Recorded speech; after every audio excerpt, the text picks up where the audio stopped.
Hi, I'm Brian Henneberg, and this is Crash Course U.S. History. Today we'll be discussing an incredibly interesting subject of American history. Mr. H, Mr. H, this is about the Declaration, Civil War, World War II, or spy games with Russia. Know me from the past. That was sarcasm. Although it's an incredibly enthralling subject like the ones mentioned by my friend here, it is a very important subsection of American history. It's John Marshall, U.S. history, specifically the court case between Dartmouth and William Woodward. That's right, the Battle of the Centuries, ladies and gents.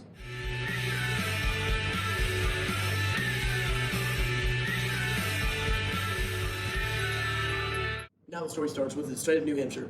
This is important not because it's the first time those words have ever been uttered by a human being, ever, but because these brand new states are fleshing out the actual control they have over its land and citizens. New Hampshire wanted to convert the prestigious and private Dartmouth College into Dartmouth University, the not private, possibly less prestigious establishment for mutual benefits, as they put it.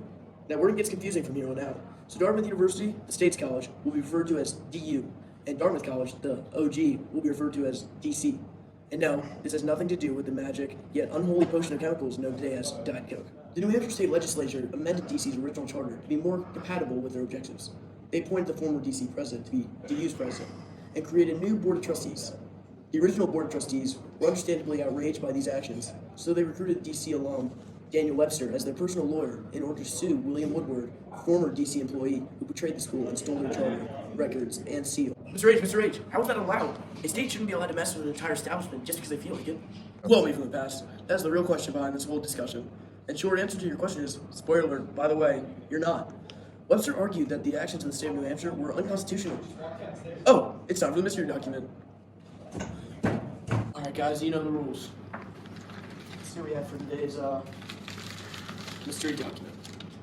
It here reads, no state shall enter into any treaty, alliance, or confederation, grant letters of marque and reprisal, coin money, emit bills of credit, make anything but gold and silver coin a tender in payment of debts, pass any bill of attainder ex post facto law, or law impairing the obligation of contracts, or grant any title of nobility.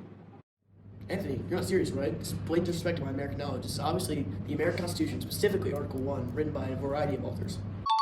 Yes! Daniel Webster used Article 1, Section 10 specifically, no state shall pass any law impairing the obligation of contracts, to prove New Hampshire legislator violated the Constitution. The Supreme Court ruled in favor of Dartmouth College, but for a reason unrelated to Webster's argument, referencing the Constitution. Marshall concluded that the charter was finalized before the creation of the New Hampshire government. Therefore, they had no right to alter the original contract. This court case is significant in U.S. history because the young states were able to see their true authority in the new country. Thank you for watching Crash Course U.S. History. This episode was written by intricacies and produced and edited by Brendan Lee. My name is Brian Henneberg, and as we say in my hometown, don't forget to be awesome.